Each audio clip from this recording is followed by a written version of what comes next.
हैं करके देख के रिटर्न कर देते हैं। अगर आता भी रिटर्न कर देते हैं तो उसका जो सीधे जो सेलर्स होते हैं चुकाना पड़ता है, ना ही आपको देना होता है, ना ही सीधे सेलर ही अपना बेयर करता है दोनों साइड। हेलो एंड वेलकम, आप सभी का स्वागत है हमारे चैनल पे। तो जैसा कि आप जानते हैं हम लोग ई कॉम बिजनेस करते हैं जो कि मीशो पे है। किस तरीके से आप मीशो पे सेलर अकाउंट खोल करके जो है ओपन कर करके और अपना प्रोडक्ट को वहाँ पे सेल आउट कर सकते हो, सेलिंग मतलब एक सेलर बन सकते हो बहुत आराम से।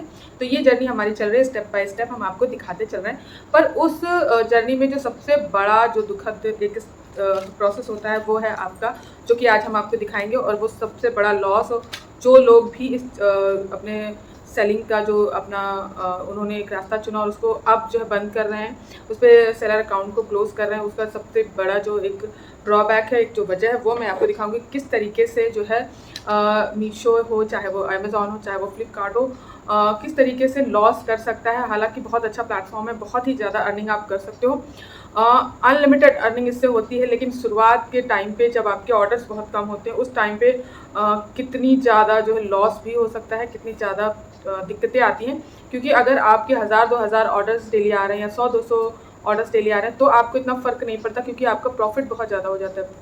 पर हफ्ते में 4 या 5, एक दिन में 1-2 ऑर्डर्स आ रहे हैं, उसके बाद शुरू में कितना ज़्यादा लॉस हो सकता है वो आज हम आपके साथ शेयर करेंगे। क्योंकि जैसे कि जानते हैं हमें भी 3 महीने हुए हैं अपना चैनल बनाया हुआ है, मतलब अकाउंट मीशो पे अपना सेलर अकाउंट बनाया हुआ है। और जो है अभी स्टार्ट प्रोसेस में थोड़ा टाइम लगता है। आपका जो विजिबिलिटी है आपके अकाउंट की, आपका जो रीच है पहुंचने तक आपके प्रोडक्ट की, उसमें थोड़ा टाइम लगता है। तो जैसे जैसे जब ऑर्डर्स आने स्टार्ट होते हैं और हफ्ते के 4 से 5 ऑर्डर्स आपके आए और आपने वहाँ पे डिस्पैच किए, लेकिन अगर उन्हीं 4 से 5 ऑर्डर्स में से अगर 2 ऑर्डर आपके रिटर्न हो गए तो आपका सीधा लॉस हो जाता है, और बहुत ही ज़्यादा लॉस हो चुका है।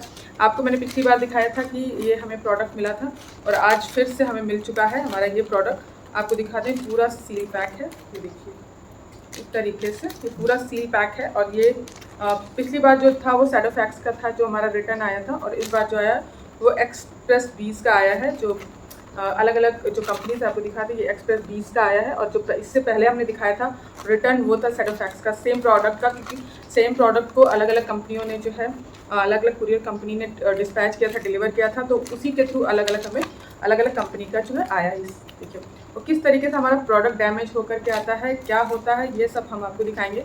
क्योंकि जब हम लोग ख़रीदते हैं मीशो पे तो बहुत अच्छा लगता है, ख़रीद के अपना ऑर्डर करके मंगा लेते हैं, उसके बाद अच्छा नहीं लगता तो रिटर्न कर देते हैं। इससे रिटर्न का जो सबसे बड़ा नुकसान होता है वो ना कस्टमर को होता है, ना ही मीशो को होता है, या फिर जो ई कॉम प्लेटफॉर्म उनको होता है, जैसे फ्लिपकार्ट, अमेज़ॉन, इन सबको कोई फ़र्क नहीं पड़ता। सीधा सेलर के अकाउंट से दोनों साइड का कुरियर चार्जेस घसीट लिया जाता है, उसी के अकाउंट से जो है काट लिए जाते हैं। तो जो कुरियर हम लोग देते हैं, कुरियर के चार्जेस दोनों साइड के वो तो जाते ही जाते हैं। अब आपको दिखाएंगे इसकी जो है कंडीशन क्या आई है। तो अच्छे से हम लोगों ने भेजा था और बॉक्स में भेजा था, और ये ज्वेलरी पीस है जो कि बॉक्स में जाने लायक है, क्योंकि ये जो है ख़राब हो जाता है। लेकिन अब देखिए ये आया कैसे है। ये ऐसे पॉलीथीन्स में, ऐसे पॉली बैग्स में आता है, और उसकी कंडीशन क्या हो जाती है वो हम आपको दिखाएंगे। क्योंकि आते आते कहाँ से होके आता है, और किस तरीके से थैले से, एक बड़े से थैले से जिसमें सारे रिटर्न है उसमें से निकाला गया था, सबसे नीचे दबा हुआ था, और किस तरीके से इसका क्या हाल हुआ है वो आप आपको देखेंगे। ये देखिए सेम प्रोडक्ट, इससे पहले वाला भी हमारा वापस हुआ था और ये वाला भी। तो आइए देखते हैं, एकदम राउंड शेप से हमने पिछली बार जो आपको दिखाया था वो भी था। उसकी कंडीशन बहुत ख़राब थी, पर इसकी कंडीशन थोड़ी सी सही है। ये देखिए उसकी तो बहुत ज़्यादा ख़राब थी, उसके चार्म्स भी इधर उधर हो गए थे। ये देखिए पूरा टेढ़ा हो गया है, राउंड शेप में था अगर आपको दिखा दो, और ये टेढ़ा हुआ है, राउंड कहीं से नहीं लग रहा अगर आप देखेंगे। अब इसकी भरपाई कौन करेगा, एकदम टेढ़ा चला जा रहा है। अभी कैसे आया है, कस्टमर ने गड़बड़ किया है या रास्ते में गड़बड़ हुआ, ये नहीं पता। यही बस कहिए कि क्या ही बताया जाए। तो ये सारी चीज़ें होती हैं जो आपको शुरू में बहुत ज़्यादा दिक्कतें देती हैं।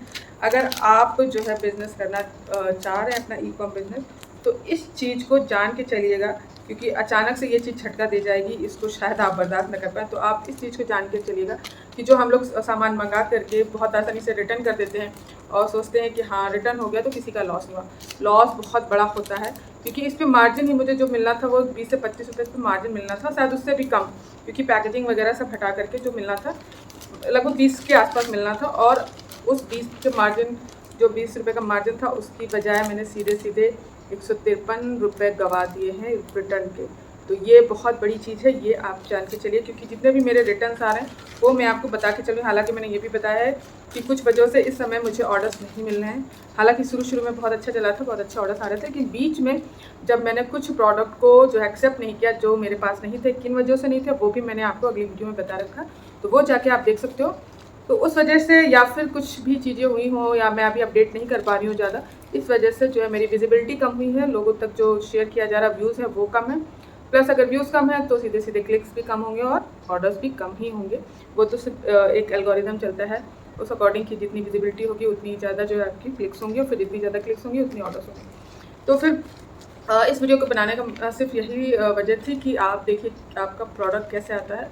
तो अगर आप सेलर नहीं हैं तो भी अगर आप कुछ प्रोडक्ट मंगा रहे हैं तो सोच समझ के मंगाइए, और फिर अगर मंगा लेते हैं तो बहुत ही, अगर कोई बहुत बड़ी दिक्कत हो तो ही रिटर्न कीजिए, वरना जो है रिटर्न मत कीजिए। और रही बात कुरियर जो ई कॉम प्लेटफॉर्म्स हैं उनकी, तो आपको शायद हम लोगों को कुछ तो चाहिए कि ये रिटर्न का कुछ तो मतलब कम जो चार्जेस हैं उसको कम करना चाहिए। एक साइड का चार्ज आप ले लें, दोनों साइड के चार्जेस हम ही पे करते हैं, तो ये बहुत बड़ी दिक्कत है। आपको कैसा लगता है?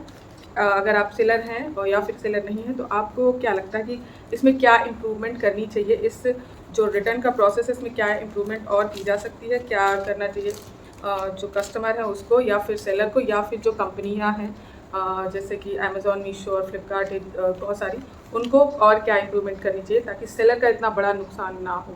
तो अगर आपको ये मेरी वीडियो अच्छी लगी हो तो प्लीज़ एक लाइक और सब्सक्राइब के साथ जो है कमेंट ज़रूर कीजिएगा। अगर आपको इसमें कोई भी दिक्कत हो या कोई भी आप जानकारी चाहते हैं या फिर हमें कोई चीज़ सजेशन देना चाहते हैं तो प्लीज़ हमें कमेंट करें, साथ ही साथ लाइक और सब्सक्राइब करें। तब तक के लिए tata bye bye, thank you.